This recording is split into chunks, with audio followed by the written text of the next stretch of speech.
तो हेलो सांग मैंने एमएचजी फाउंडेशन एक नुआ वीडियो को समस्त को स्वागत। आज वीडियो आम मैंने पुणी थे माध्यमिक शिक्षा परिषद ओडिशा बोर्ड परिचालित दशम श्रेणी बोर्ड परीक्षा निमंते आरंभ करथिबा गोटे वीडियो सीरीज परीक्षा साथी वीडियो सीरीज परवर्ती वीडियो करवा। आज वीडियो आम मैंने दशम श्रेणी साहित्य बही गोटे टॉपिक राघव लंका यात्रानुकूल 25 गुरुत्वपूर्ण एमसीक्यू डिस्कस करवा एवं तार रिलेटेड क्वेश्चन माध्यम पूरा टॉपिक टाको कवर करने को चेष्टा करवा। तो आपण मैंने प्रथम बही पढ़ी नियंतु तापर आसिक वीडियोटी देखूँ जहाँफल आपको भलसे बुझीपर आप जापर 25 क्वेश्चन माध्यम आम किपरि पूरा टॉपिक टाको कवर करने को चाहूँ।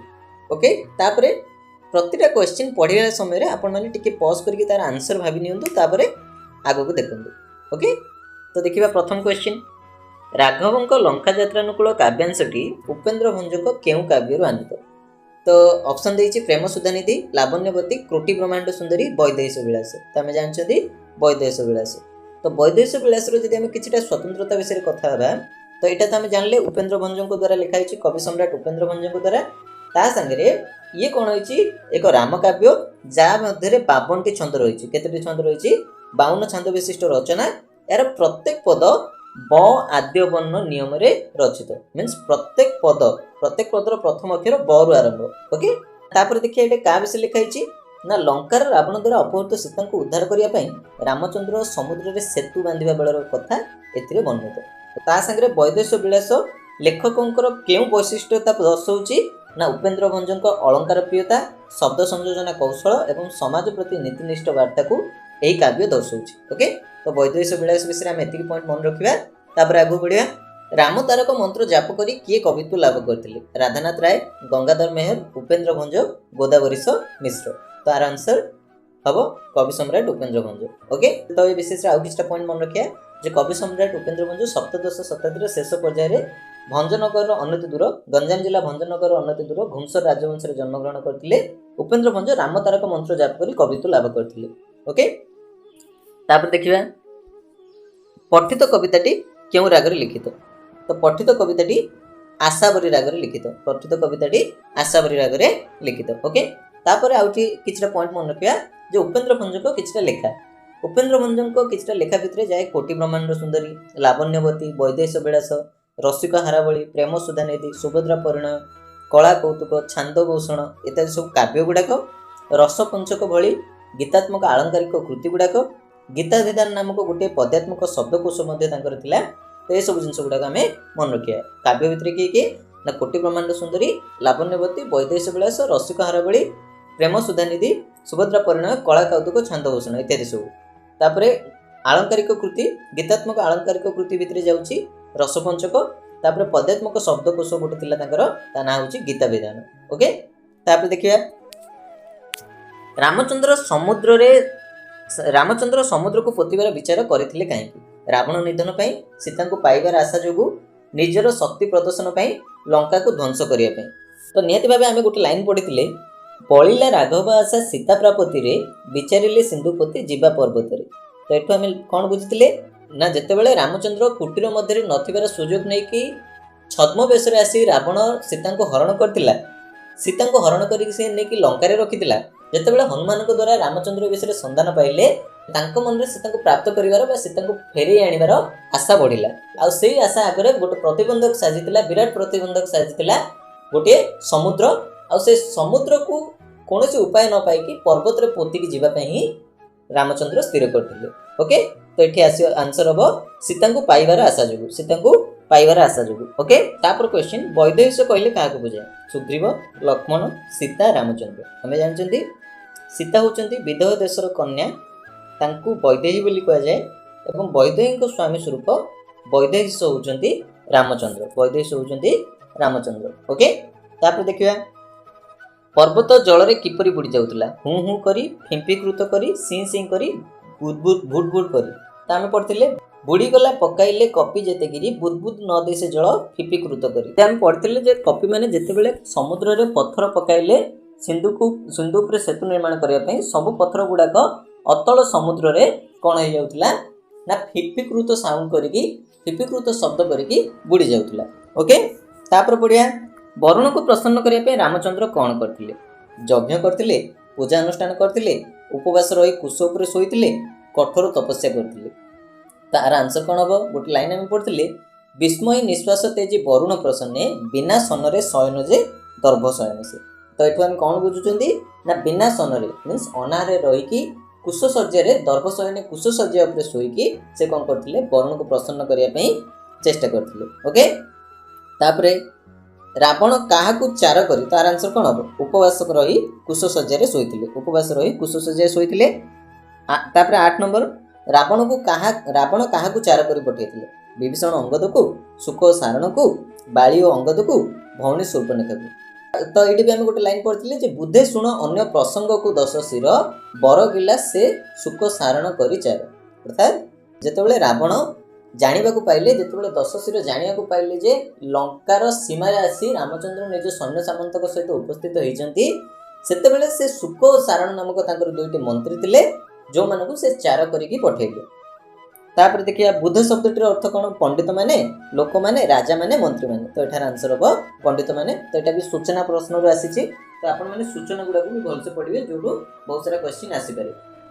तापर देखिए रावण को पिताश्वरी बोली विचारिया से क्या कहते रावण को पिताश्वरी बोली विचारिया को से क्या कहते आम जानते रावण को 3 भाई अच्छा से 3 भाई भितर किए ना रावण निजे कुंभकर्ण और विभीषण।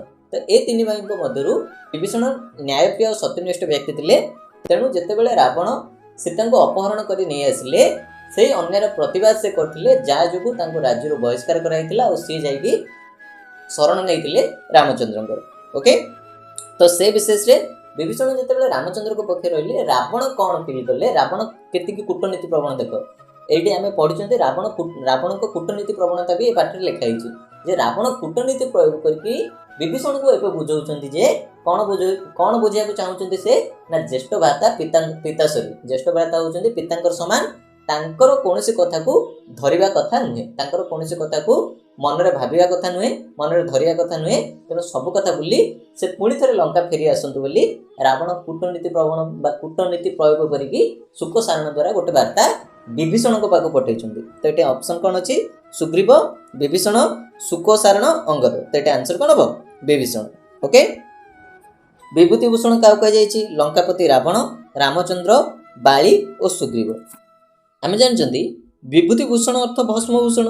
तो भस्मभूषण ये रामचंद्र को उद्देश्य कहुई आटा क्या वाक्य ना यहाँ रावण का वाक्य विभूति को भुंजुले विभूतिभूषणे बड़ कूले जन्मी शरण की कारण। तो रावण जितेबाला सुख सारण दे विभीषण के पाखक वार्ता पठे से कौन कहते प्रथम तो कहते ज्येष्ठ भ्राता पिताश्वरी कौन कथा को मन में धरवा कथा नुहे से सब भूली से लंका को फेरतु। द्वितीय कथा कहते जे विभीषण होती आधिपत्य संपन्न स्वर्णमय लंकार अधिपति रावण को सान भाई। तो एत बड़ गोटे कूल जन्म होगी सी रामचंद्र को बोली जे जंगल रोचे बोले निहाती भाव कौन कर भस्म इत्यादि निज शरीर में लेपन कर तो तांको शरण नेबा उचित नुहे बड़ कूले जन्म कि एपरी गोटे बनचारी शरण नेबा उचित नुहे बोली किए कहते रावण कहते। तो ये भस्मभूषण बा विभूतिभूषण बोली से क्या आक्षेप करते रामचंद्र को। ओके तापर देखिए बड़ कूले जन्मी शरण की कारण जे यह क्या उद्देश्य कहुई ना यहाँ क्या उद्देश्य कहुई ऑप्शन दे विभीषण रामचंद्र सुग्रीव और बाली। तो आंसर हम विभीषण को उद्देश्य विभीषण को कही आपण बड़ कूले जन्म होती आपण शरण कहीं ने किए कही रावण कही कहार शरण ने कहुई कहार शरण नेउचंती कहुई ना रामचंद्र। तो ये प्रकार मन रहा। देखिए अंगदर पिता शत्रु किए बोली रावण कही अंगदर पिता शत्रु किए रामचंद्र सुग्रीव हनुमान और लक्ष्मण। आम ए विषय भी अवगत अच्छा बाली सुग्रीव युद्ध में रामचंद्र लुकायत भाव बाली को वध करते रामचंद्र लुकायत भाव बाली को वध करते और सही कारण रावण सुख सारण द्वारा अंगद को वार्ता पठे जे राम होती तोर शत्रु राम होती तो पिता शत्रु तो पिता हत्याकारी बोली दर्शे। तो ये जाना कथा जे अंगद पिता शत्रु किए बोली रावण कहते ना रामचंद्र कहीं रामचंद्र लुकायत भाव बाली को वध करते। ओके तापरे अंगद को कौन करने को रावण खबर पठे अंगद को कौन करने को रावण पठे रामचंद्र के विरुद्ध में प्रतिशोध नेबा रामचंद्र को साहाय्य न करने को सैन्य बाहुड़ाई नेबा रावण को साहाय्य करने को। तो आम पढ़ते बोलो अंगद को पिता शत्रु भक्ति पुण्य बाद रचाई पितृव्य बाहुड़ा और सैन्य।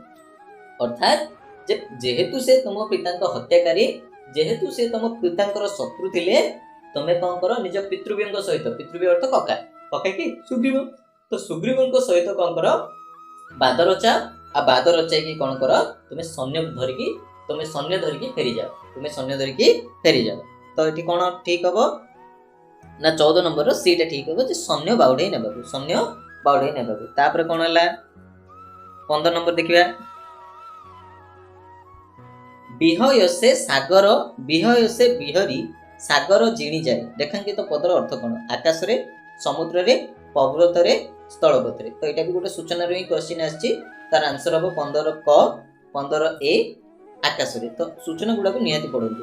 ତାପରେ ଦେଖିବା, ବିଖ୍ୟାତ କରୁ ବିଂଶତି କର କହିବାର ରେଖାଙ୍କିତ ପଦଟି କାହାକୁ ଲକ୍ଷ୍ୟ କରାଯାଇଛି? ବିଖ୍ୟାତ କରୁ ବିଂଶତି କର କହିବାର ରେଖାଙ୍କିତ ପଦଟି କାହାକୁ ଲକ୍ଷ୍ୟ କରି କୁହାଯାଇଛି? ନିହାତି ଭାବେ ଅପସନ କଣ ଦେଇଛି? ବିଭୀଷଣ, ରାବଣ, ରାମଚନ୍ଦ୍ର, ଅଙ୍ଗଦ। କିନ୍ତୁ ଆର ଆନ୍ସର ହବ ରାବଣ। କାହିଁକି ନା ରାବଣଙ୍କ 10 ଶିର ଥିଲା, 10 ଶିର ମିନ୍ସ ବିଂଶତି କର। ଓକେ, ବିଂଶତି କର ଅର୍ଥ 20ଟି ହାତ। ତାପରେ ଦେଖିବା, ତାହାକୁ ସମର୍ପଣ କଲେ ସେ ଅବଶ୍ୟ ଲଙ୍କା ପ୍ରତ୍ୟାବର୍ତ୍ତନ କରିବ ବୋଲି ବିଭୀଷଣ କହିଥିଲେ। ତ ଏଟା ବି ଗୋଟେ ବଢିଆ କ୍ୱେଶ୍ଚିନ୍। ରାଜ୍ୟ, ସୀତା, ରାଜପଦ, ଲଙ୍କାର ସିଂହାସନ। ଆମେ ଜାଣିଛନ୍ତି ଯେତେବେଳେ ରାବଣ ବିଭୀଷଣଙ୍କ ପାଖକୁ ବାର୍ତ୍ତା ପଠେଇଲେ, ବିଭୀଷଣ ତାର ଉତ୍ତରରେ କଣ କହିଥିଲେ? ଯେତେବେଳେ ମାତା ସୀତାଙ୍କୁ ସେ ସମର୍ପଣ କରିଦେବେ, ମାତା ସୀତାଙ୍କୁ ଯେତେବେଳେ ରାମଚନ୍ଦ୍ରଙ୍କୁ ସମର୍ପିତ କରିଦେବେ, ସେତେବେଳେ ସେ ଲଙ୍କା ପ୍ରତ୍ୟାବର୍ତ୍ତନ କରିବେ ବୋଲି ବିଭୀଷଣ କହିଥିଲେ। ତ ଏଠି କଣ ହବ ଆନ୍ସର? ସୀତା। 17 ନମ୍ବର ବି। ଓକେ, ତାପରେ ଦେଖିବା, କବିତାରେ ଦେବରିପୁ ବୋଲି କାହାକୁ କୁହାଯାଇଛି? ରାମଚନ୍ଦ୍ର, ବିଭୀଷଣ, ଅଙ୍ଗଦ, ରାବଣ। ସେଟା ଆନ୍ସର ହବ କଣ? ରାବଣ। ଦେବରିପୁ ଅର୍ଥ ଦେବତାଙ୍କ ଶତ୍ରୁ, ଆଉ ଏଠି ଦେବତାଙ୍କ ଶତ୍ରୁ କିଏ? ରାବଣ। ତାପରେ ଦେଖିବା, ଅଙ୍ଗଦର ଶକ୍ତ ଚାପୁଡା କାହାର ସହିତ ତୁଳନା କରାଯାଇଛି? ତ ବିଭୀଷଣ କଣ କହିଲେ ଆମେ ଦେଖିଲେ, ଅଙ୍ଗଦ କଣ କଲେ? ଅଙ୍ଗଦ ଯେତେବେଳେ ବାର୍ତ୍ତା ପାଇଲେ ସେ କଣ କଲେ ନା, ବୋଇଲୁ ଅଙ୍ଗଦେ ଅଙ୍ଗ ଦେବାରୁ କି ଧର୍ମେ ବଜ୍ରଘାତ ସମତଳ ପ୍ରହାରିଲା ବ୍ୟାମଜି। ଅର୍ଥାତ୍ ଅଙ୍ଗଦଙ୍କର ଚାପୁଡାର ପ୍ରହାର କାହା ପରି ଥିଲା ନା ବଜ୍ରାଘାତ ସମ। କାହାର ପରି ଥିଲା ନା ବଜ୍ରାଘାତ ସମ। ଅଙ୍ଗଦର ଶକ୍ତ ଚାପୁଡା ବାଜିଥିଲେ କେଉଁ ପର୍ବତ ଚୂର୍ଣ୍ଣ ହୋଇଯାଇଥାନ୍ତା ବୋଲି ଶୁକସାରଣ କହିଛନ୍ତି? କପିଳାସ, ହିମାଳୟ, ବିନ୍ଧ୍ୟ, ଦେଓମାଳି। ତ ଏଠି କୁହାଯାଇଛି, ବାଜିଥିଲେ ଚୂର୍ଣ୍ଣ ବା ପାତାଳ ଭଜିଥିବ, ବିନ୍ଧ୍ୟ ଭାନୁ ତୋଷୀ ହୋଇ ବଞ୍ଚାଇ ଦଇବ। ତ କଣ ହେଇଛି ନା ଏଠି କୋଉ ପର୍ବତ ଚୂର୍ଣ୍ଣ ହେଇଯିବାର କଥା କହିଛନ୍ତି? ଅପସନ ନମ୍ବର ସି, ବିନ୍ଧ୍ୟ ପର୍ବତ।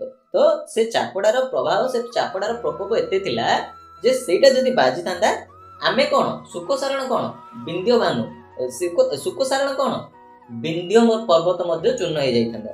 ଓକେ, ତାପରେ ଦେଖିବା, ରାମଚନ୍ଦ୍ରଙ୍କ ସୈନ୍ୟଙ୍କ ସଂଖ୍ୟା କେତେ ବୋଲି ରାବଣର ମନ୍ତ୍ରୀଦ୍ୱୟ କଳନା କଲେ? ତ ଏଟା ଆନ୍ସର କଣ ହବ ନା, ଦେଇଛି 1000 କୋଟି ସଂଖ୍ୟକ, ଲକ୍ଷ କୋଟି ସଂଖ୍ୟକ, 100 କୋଟି ସଂଖ୍ୟକ, କୌଣସିଟି ନୁହେଁ। ତ ସେଠି କଣ କହିଥିଲା? ବଳ କେତେ ବୋଲି ବୋଲ ଯେତେ ଶଙ୍ଖ ସେଇ, ବାରି ରାଶିରେ ଜନିତ ତେତେ ଶଙ୍ଖ ନାହିଁ। ତାର ଅର୍ଥ କଣ ନା, ତାଙ୍କର ସୈନ୍ୟ ସଂଖ୍ୟା କେତେ ଥିଲା ବୋଲି ଏମାନେ କଳ୍ପନା କରିଥିଲେ ନା 21ର ଅପସନ ହବ ଅପସନ ନମ୍ବର ବି, ଲକ୍ଷ କୋଟି ସଂଖ୍ୟକ। କାହିଁକି ନା ସେମାନେ କଣ କହିଥିଲେ? ଶଙ୍ଖ ବୋଲି କହିଥିଲେ, ଆଉ ଶଙ୍ଖର ଉଦ୍ଦେଶ୍ୟ ହଉଛି ଲକ୍ଷ କୋଟି। ସେ ବିଶେଷ ଆନ୍ସର ହବ ଲକ୍ଷ କୋଟି ସଂଖ୍ୟକ। ତାପରେ ଦେଖିବା, ବିହେ ରାମ ଡେସ୍ ପ୍ରତ୍ୟୁତ୍ତର ଦେଲା ଯେ। ତ ଏଠି ଆମେ ପ୍ରତିଟା ଲାଇନକୁ ବି ଟିକେ ମନେ ରଖିବା, କାହିଁକି ନା ଲାଇନରୁ ଡାଇରେକ୍ଟ କ୍ୱେଶ୍ଚିନ ପଚାରିଦିଏ। ଯେଠି ଯେପରିକି ଏଇଠି ଗୋଟେ ପଡିଛି ଯେ ବିହ ରାମ ଡେସ୍ ପ୍ରତ୍ୟୁତ୍ତର ଦେଲା। ଆମେ ଏଟା ପଢିଥିଲେ, ବିତରଣେ ସାଗର କି ପାଞ୍ଚ ପଚାରିଲା, ବିହେ ରାମ କୁଶସଜ୍ଜା ପ୍ରତ୍ୟୁତ୍ତର ଦେଲା। ଏଟା ଆନ୍ସର କଣ ହବ? କୁଶସଜ୍ଜା। ତାପରେ ପଢିବା, ରାବଣ କାହାକୁ ହୀନ ପରାକ୍ରମୀ ବୋଲି କହିଛନ୍ତି? ନା ଆମେ ପଢିଥିଲେ, ବୀରସକୁ ମନ୍ଦ କରି ମନ୍ଦାହାସ ଜନ୍ମେ, ବୋଲ କି କରିବ ଏଡେ ହୀନ ପରାକ୍ରମୀ। ତ ରାବଣ ଏଠି କାହାକୁ ହୀନ ପରାକ୍ରମୀ ବୋଲି କହିଛନ୍ତି? ରାମଚନ୍ଦ୍ର, ଅଙ୍ଗଦ, ସୁଗ୍ରୀବ ଓ ବିଭୀଷଣ। ସେଟା ଅପସନ ହବ ରାମଚନ୍ଦ୍ରକୁ। ଓକେ, ରାବଣ ମନ୍ଦାହାସ କରିଥିବାର କାରଣ କଣ? ଶୁକସାରଣ ରାବଣଙ୍କ ଚାର ହୋଇଥିବାରୁ, ରାମଚନ୍ଦ୍ର କପିମାନଙ୍କ ସାହାଯ୍ୟରେ ବନ୍ଧ ବାନ୍ଧିଥିବାରୁ, ରାମଚନ୍ଦ୍ରଙ୍କ ସହ ଯୁଦ୍ଧ କରିବାର ସୁଯୋଗ ପାଇଥିବାରୁ, ରାମଚନ୍ଦ୍ରକୁ ପରାକ୍ରମୀ ହୀନ ଭାବିଥିବାରୁ। ତ ନିହାତି ଭାବେ ସେ ରାମଚନ୍ଦ୍ରକୁ ଗୋଟେ ହୀନ ପରାକ୍ରମୀ ବୋଲି ଭାବିଥିଲେ, ଯାର କୌଣସି ପ୍ରକାର ପରାକ୍ରମ ହିଁ ନାହିଁ। ତେଣୁ ରାବଣ କଣ କରିଥିଲେ? ମନ୍ଦାହାସ୍ୟ କରିଥିଲେ। ଯୋଉଟା ତାଙ୍କର କୂଟନୀତି ପ୍ରବଣତାର ବଳିଷ୍ଠ ପରିଚୟ ଦଉଛି। ତାପରେ ପଡିଲା, ବଡ କୂଳେ ଜନମୀ ଶରଣ କି କାରଣ ଯେ। ରାବଣର ଏହି ଉକ୍ତିରୁ ତାର କେଉଁ ମନୋଭାବ ପ୍ରକାଶ ପାଉଛି? ହୀନମାନ୍ୟତା, ଅହଙ୍କାର ଭାବ, ଗର୍ବ ଭାବ, ସ୍ୱାଭିମାନ ଭାବ। ନିହାତି ଭାବେ ଆମେ କହିପାରିବା, ବଡ କୂଳର ସ୍ୱାଭିମାନକୁ ସେ ଦେଖେଇବାକୁ ଯାଇକି ଏଠି ତାଙ୍କର ସ୍ୱାଭିମାନ ଭାବ ପ୍ରକାଶ ପାଉଛି। ଓକେ, तो ए प्रकार भाव में आज आम गोटे टॉपिक राघव लंका यात्रानुकूल 25 क्वेश्चन और तार रिलेटेड क्वेश्चन माध्यम पूरा टॉपिक टाको कवर करने को चेष्टा कले। तो आपण मैंने क्वेश्चन गुड़ा भलसे देखूँ भलसे पढ़ु और पूरा टॉपिक टाको कवर करने को चेष्टा करूँ आ परीक्षा भल मार्क आणतु। और जब वीडियो भल लगता है लाइक शेयर कमेंट करने चैनल को सब्सक्राइब करने। जय जगन्नाथ, धन्यवाद।